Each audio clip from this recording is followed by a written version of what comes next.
Hi guys, and welcome back to my channel, Sonic Love. So in today's video, we're going to check out this little cheeky chap.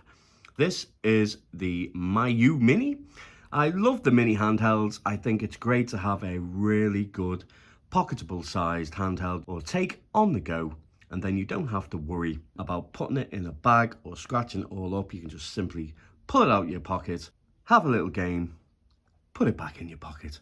Job's a good one. Take it everywhere you go, on the go. Now, personally, myself, I wouldn't put this into a category of a low tier. Is just above low tier. I'd say just coming into mid-range.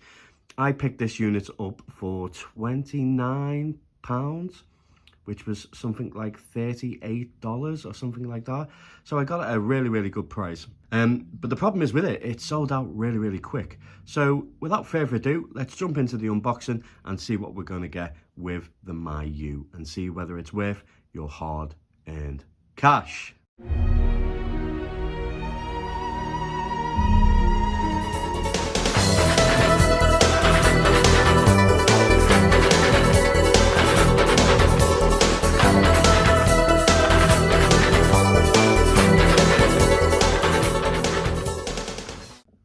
So let's do a super quick unboxing. Let's just take a look at the packaging. I thought straight away that it actually looked really nice. Now, I do have all the other versions of the Bit Boys and so forth, and I think they've been great products, but they're a bit dated, so it's nice that we have a updated version. We have a lovely little Pac-Man there. I think that's really cute. The actual box itself is really nice. It does have a sleeve. There is two versions. There is an old school washed version, which looks really nice, but I opted for the grey version, aka more white than grey. So on the back, you'll see that it supports external micro SD card, headphone slot, you can save your games, battery life is 4 to 5 hours, 2.8 IPS screen. Looking forward to seeing that because I have seen other units and it looks like there is really thin bezels and it'll probably make the screen look a lot bigger than what it actually is. It is a full screen, full fit IPS panel as well. It's OCA laminated, resolution display. It says screen brightness adjustments, 1900 milliamp hour lithium battery, but it's rechargeable, so that's really good, and hopefully you'll be able to replace it. So other than that, there's not really much going on. So let's take the sleeve, let's drop the box and see what we get. Okay, so we have our usual little face on the packaging itself, which is really nice. I do like the attention to detail that they have. Okay, so straight away, this thing is small. So on the side, I should presume that is a volume wheel. Really great. I do love it. Simply just the fact that you can adjust the sound to exactly how you want it. On the back, we have our right, left, L2, right 2. On the other side, we don't have anything. On the bottom, we have our USB charging cable, which is nice. TF card slot. Let's see what it is inside. In this unit, there is a 32 gig. It will be easy to transfer the ROMs. I do believe it's FAT32, so we'll have no issues with adding our own software to it and hardware eventually. Okay, so the unit itself, it's very well made. I have to admit, it's very premium feel to it. It's really nice. I really like it. On the top, it looks like we have a power button, and we also have our LED battery level indicator also. On the back, if we just open here now, as you can see, we have a replaceable battery. I'm a big fan of this. I really am. If you can get it out, that is.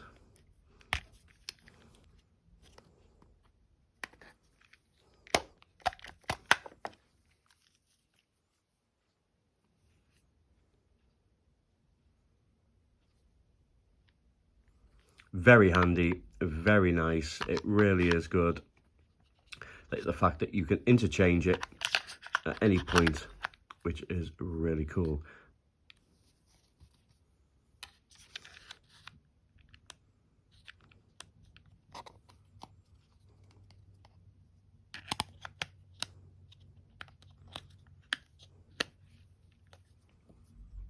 Okay, let's take this sticker off. Satisfying. Okay, so on the front we have our A, B, X, Y, start select. It looks like we have some type of home button there as well. I don't know if you can see at the top, but it does look like to me that I have some type of line, or is it a line, or is it just a bit?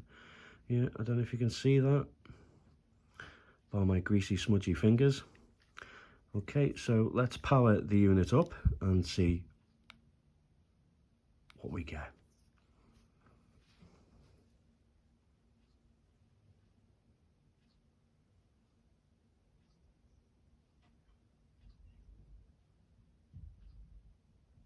Okay, so the interface itself is really nice. It's quite vibrant, but I wouldn't say that it is the most vibrant screen that I've seen. One thing I've noticed straight away is if you tilt it to the left and if you tilt it to the right, you can see that it washes out incredibly quick. There is a sweet spot of maybe a centimeter, but when you play the games, you're looking directly at it anyway. Going down, it also washes out, and tilting it, it also washes out again. So even though the display has really good resolution, and to be honest, the colors are, yeah, they're quite bright, but I wouldn't say it just looks dim. Yeah, it just looks dim. Let's see if we have any options. Let's go to the options. And let's see what we get with the settings. So brightness is on max. We have language, key map, volume, hibernation. We just have basic tests. What's that? Hardware test. Let's check that out. Okay, that's just making sure that all the buttons work. That's a nice little feature. That's pretty cool. Press menu and A to exit. Let's go back.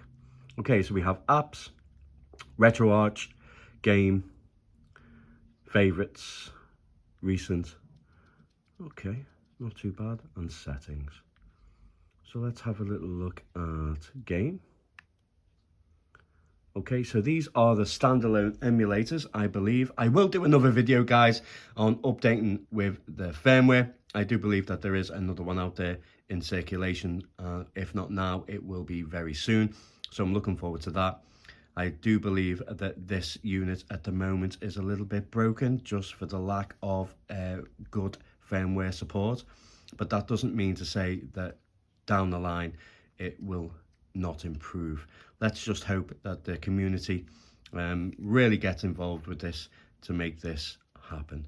Okay, so let's the D-pad itself, it does feel nice, I have to admit. It's very responsive, which is pretty cool. We are rocking the A7, two A7 chips, so it's nice to have a different chipset in a very cheap handheld in a small form factor. But the D-pad itself is really nice. I do think it feels good. The buttons themselves are chunky, very chunky, but I think they just feel a lot bigger because the unit itself is very small. The start and select works fine. Home button is fine. It does seem to be level with the unit itself, which isn't too bad. But as you can see, the L and R are really nice. It does look like they're raised, so you can distinguish what they are with your finger as you brush them across, which is also a nice touch. Overall, the build quality is premium. I really do think it's premium. I think even though straight away I'm noticing that the screen isn't the best, it is IPS and it does have a good resolution. But yeah, the washing out, but what do you expect for this price point? Nothing's ever perfect in this world. But am I happy with it? Yeah, I'm happy with it. Okay, so let's just jump into some emulation and see how it performs. Let's go with some ghouls and ghosts.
Okay, so the controls feel really nice. This is the first game I've played on it, but that feels really, really good.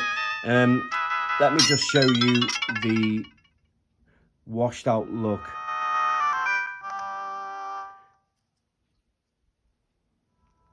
It's actually better when it's actually got a game loaded, but you can see it still.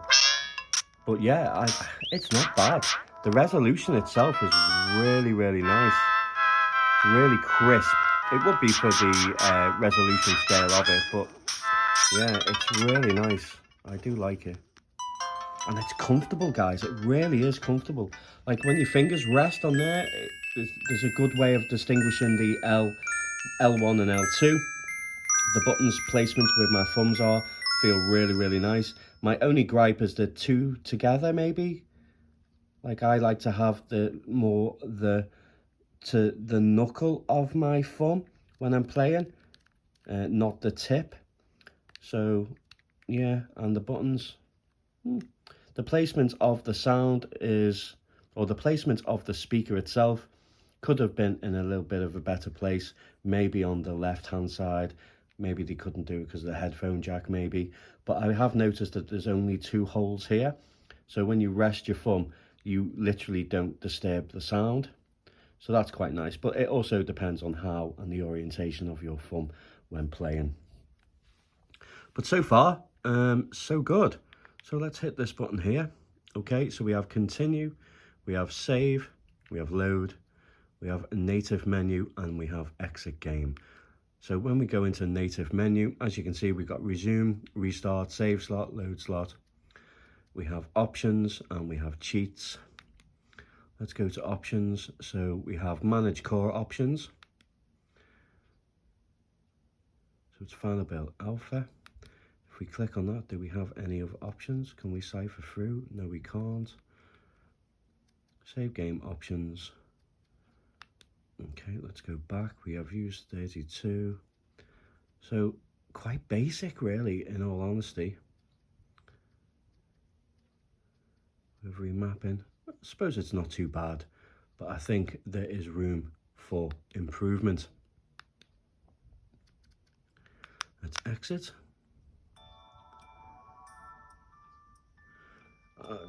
Is it the PS Vita screen music, is it? Haha, that's cheeky. Okay, let's try out some Gigawing.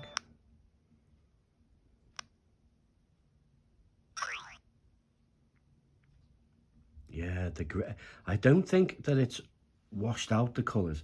I just think it's the black levels. They're not black. They're like a bluey colour. Like a grey more than anything, which is a shame. But the actual colours themselves are quite vibrant. It's a mix. I'm a mixed bag with this screen, guys. The resolution looks absolutely gorgeous, by the way. Very clear, incredibly clear. And this chip is holding its own. I'm really impressed. I do have the Mini, which is coming from Pal Kitty, which is the A30, oh no, the Q36. I'm really looking forward to that. As you know, Game Boy Micro is one of my favourite handhelds, so I'll be interested in that. As you can see, guys, there's no screen tearing. It looks lovely.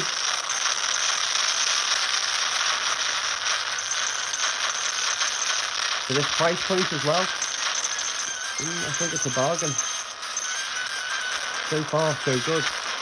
I will do lots more videos on this as well, guys, so if you want to see more, then please consider subscribing. But future content on all retro-handed related consoles and also handhelds, emulation. Leave a like if you like the video, and do me a massive favour, help the channel grow by sharing also. But yeah, I'm really liking it. The controls are comfortable, very comfortable actually, to be honest.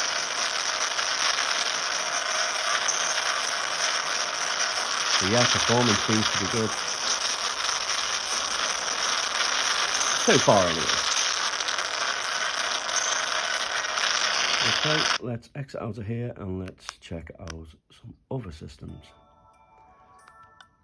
Okay, let's go with some PlayStation actually.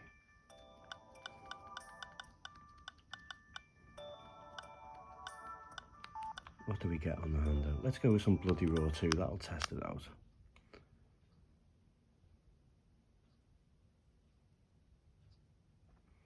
There is also a standalone retro arch, but I do believe there's a lot of tinkering that needs to be done, so I will do another video for that separately, guys. But we will take a look at it. I do believe there's a lot of work to do and it won't work straight out the box. But we'll see. Bloody Roar 2, the new breed.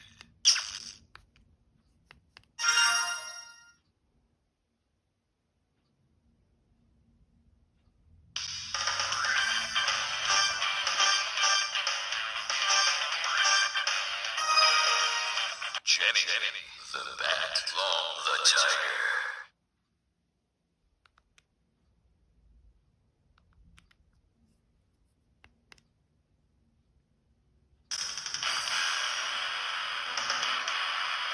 Get ready.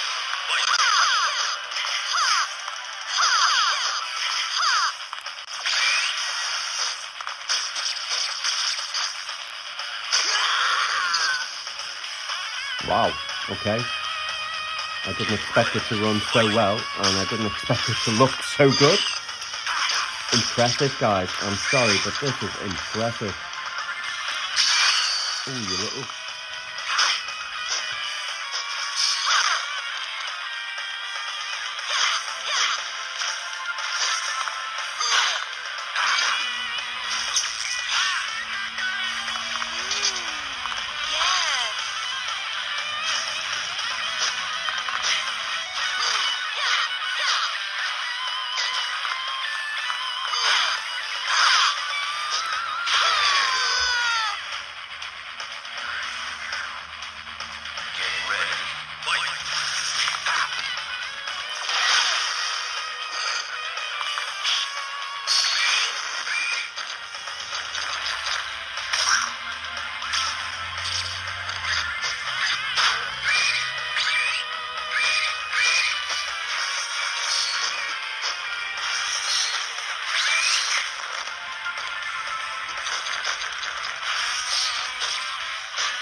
Okay, so that's definitely impressed me. Let's see what type of options that we have when we go into the native menu.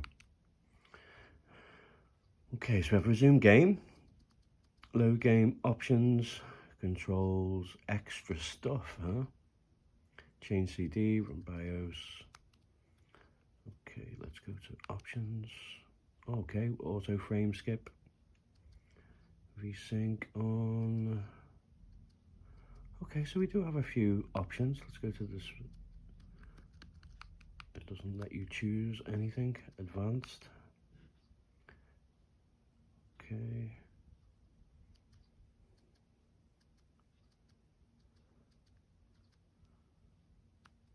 So there is quite a few options. Whether they work, I will let you know in a future video. But yeah, so far, guys, not too bad. Remember, this is the first impression, but the longer I mess around with it and do a second video on it, I will let you know what flaws or shortcomings or anything that I notice as I play it for long periods of time. But so far, for the first impressions, I have to say, I am really enjoying it. Okay, so let's test out another game.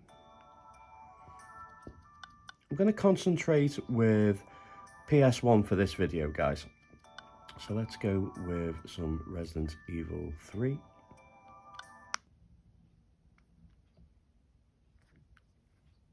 I'd say so far the only thing that I'm a bit disappointed in is the quality of the screen itself. I think I know it's got to be done on a cheap scale, but you definitely have to look at it straight on in order to get the best and making it look as lovely as possible. But still, nonetheless, it's still a decent screen.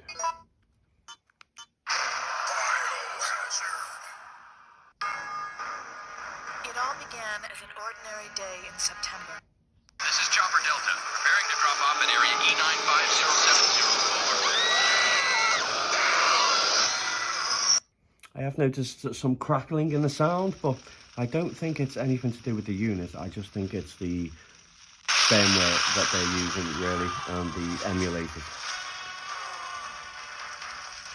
But it definitely looks really nice, guys.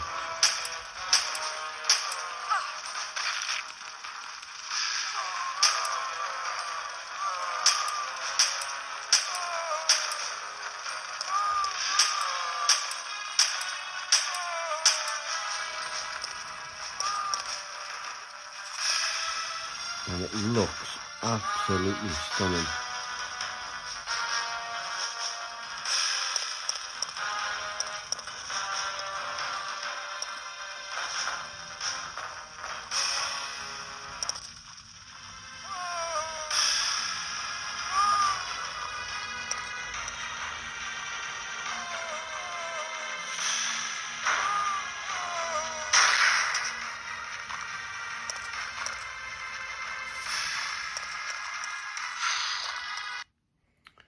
Okay, let's check out one more PS1 game and then we'll move on to some Mega Drive, SNES.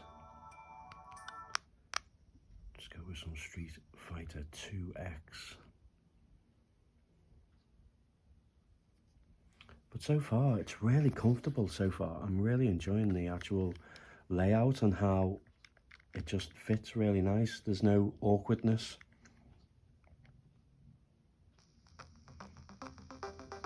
It reminds me pretty much of the GKD Mini, the way this is laid out. But I'd say this is more comfortable than that.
Very impressed so far, guys. Very impressed. Okay, let's check out one more PS1 game.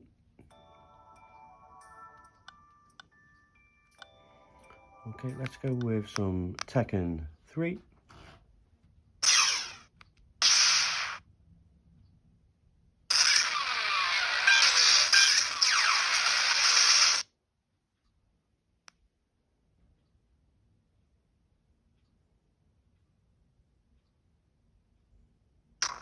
Round one. Fight.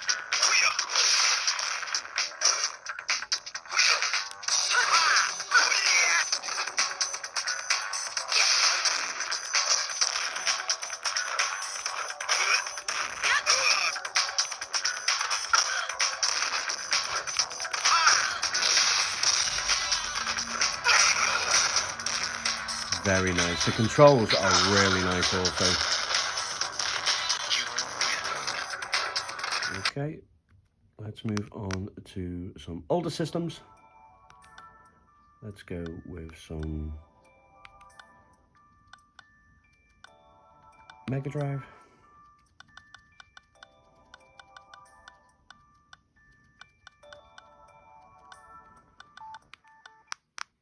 Let's go with an absolute classic, Gods.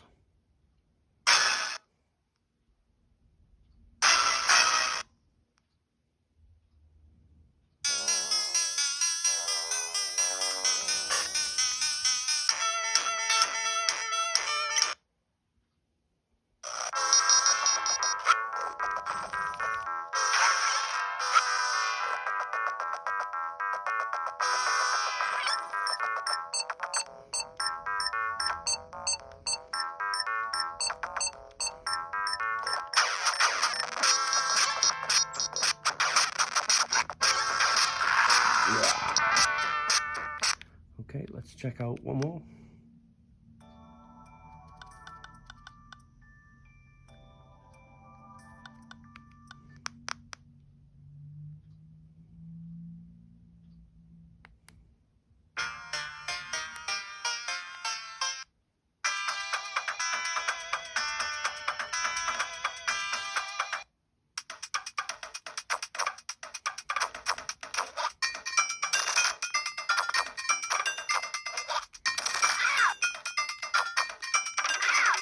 Yeah, you'd have to let me know, guys, what one you prefer. Do you prefer the Mega Drive version of Joe Mac or the SNES version?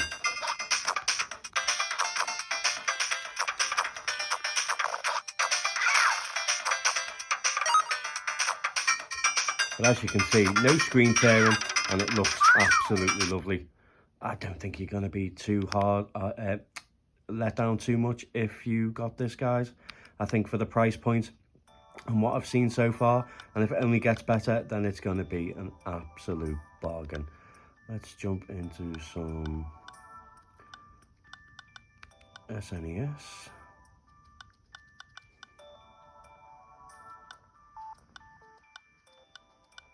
Let's go with Top Gear. Be a good one to test.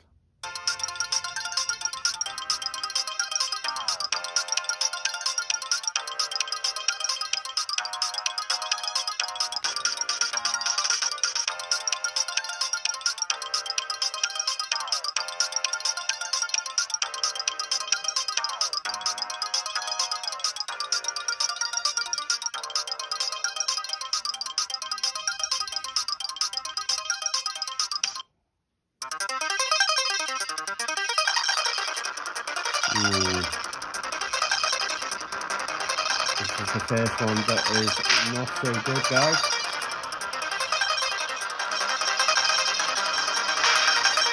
Sound is a bit crackly.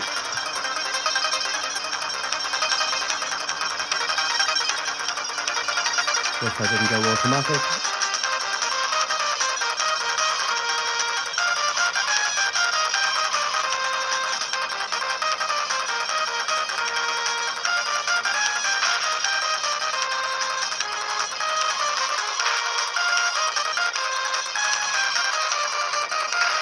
On these lesser chips, SNES always seems to have problems. I'll definitely do another video on SNES, guys, do some long play just so you know, and if there is an update in the firmware, I will also do a video regarding that as well. Let's check out some GBA.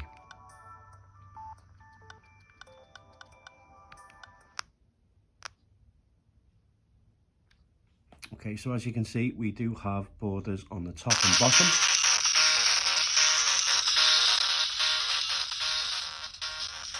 I think some emulators are louder than others. Okay.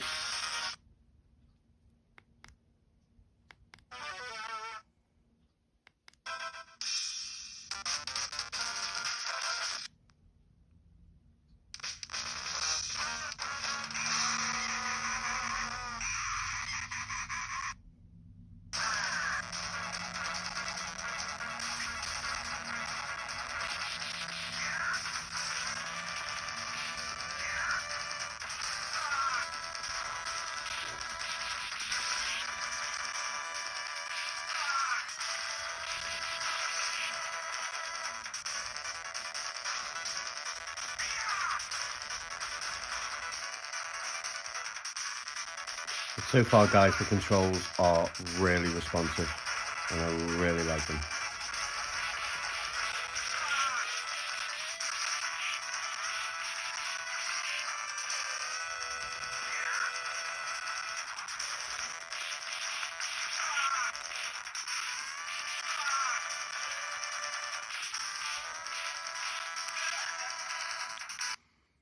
Okay, let's just jump in to the options again.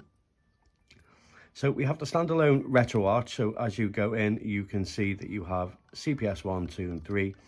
These are just the cores that are provided in RetroArch, but I don't think there's anything assigned to it. So let's just choose Pico Drive, and it's empty and it doesn't really give you an option. So it's something that you will have to do, bearing in mind if you haven't got a computer that you are going to be left stuck and stranded with RetroArch.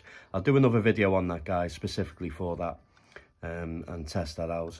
But I can imagine that RetroArch itself will be a lot better than the standalone emulators that I'm showing in this video. Open bore.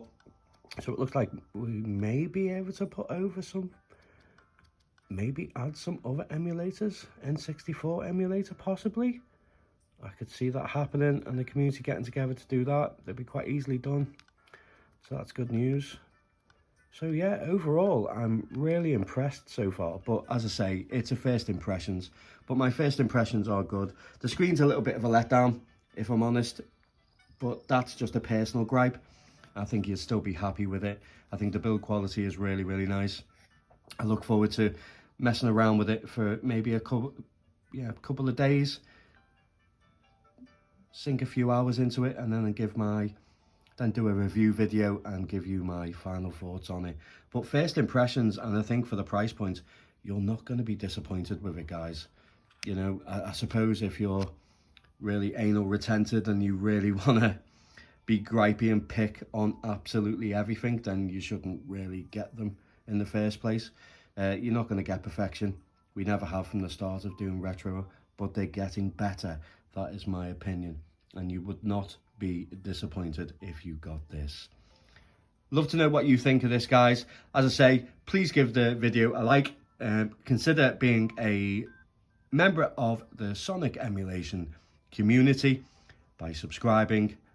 Please share, hit the bell notification so you don't miss any future videos. And as always, guys, take care.